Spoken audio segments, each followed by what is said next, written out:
We've got examples in New Zealand of horticulture where we grow capsicums and tomatoes, which is amazing. We use it for pulp and paper processing. We use it for timber drying. It's been used for brewing. It's been used in all sorts of other different processes in different parts of the world. It's a very versatile fuel because of all the heat we can use as we drop down in temperatures from power generation through to direct heating and then down to other uses. And in fact, today we're now looking at mineral extraction from geothermal brines, which gives you a very green way of producing minerals rather than the current extractive practices.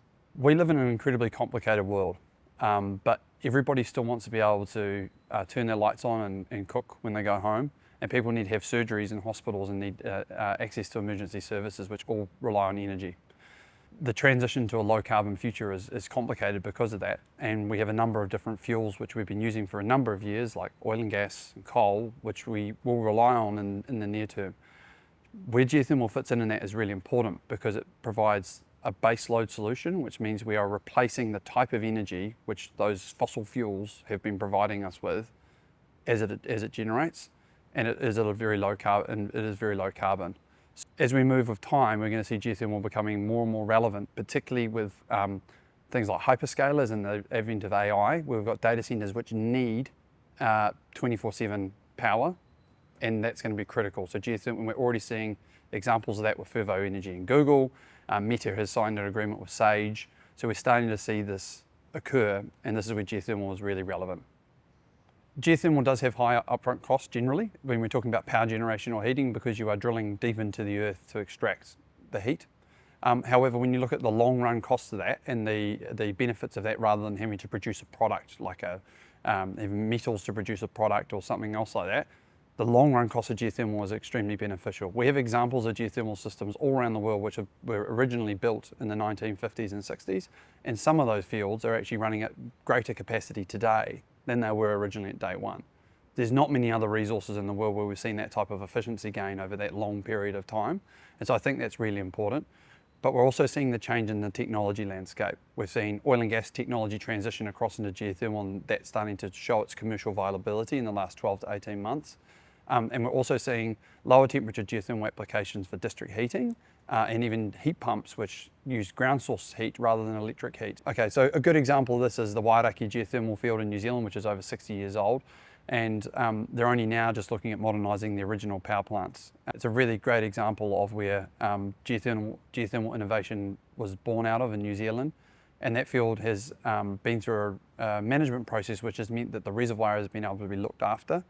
And because of that, they've now found new opportunities to generate more electricity from that field than what they were originally. A good example of that might be that we need to tell them we have a low carbon source of fuel which is always on and available. That's a very different message from, hey, we're geothermal, we drill holes in the ground and we produce high temperatures. Those two messages are very different and people can understand those messages in a very different way. So the generalization of the message and the applicability of the message is what we need to work on, because we need to be able to talk about the value of this precious resource in a way in which gets investors, communities and stakeholders engaged with it and stuck with it as soon as they hear about it. We're really excited about our partnership with IGA and the 2 years ahead of us. What we're really trying to achieve is three main things. One is visibility. We want to make sure that geothermal is visible and the values of it are front and centre when people hear about it.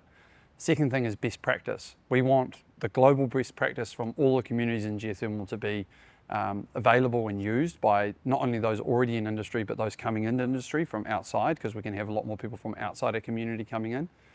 And the third thing around is the message. So we talked about visibility, but visibility will only work if we have a clear and consistent message at a global scale, which enables us to grow. In terms of other technological advancements, we've seen some really interesting ones in the last 12 to 18 months.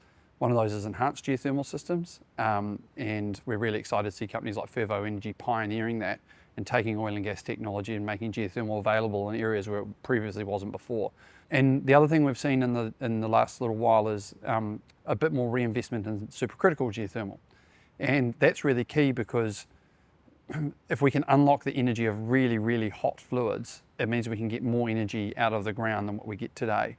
And so it's great to see governments in New Zealand and Iceland and investors from different parts of the world re-looking at this to try and see if we can find I guess what I call like indigenous energy sources which are there that can help us extract more from what we have.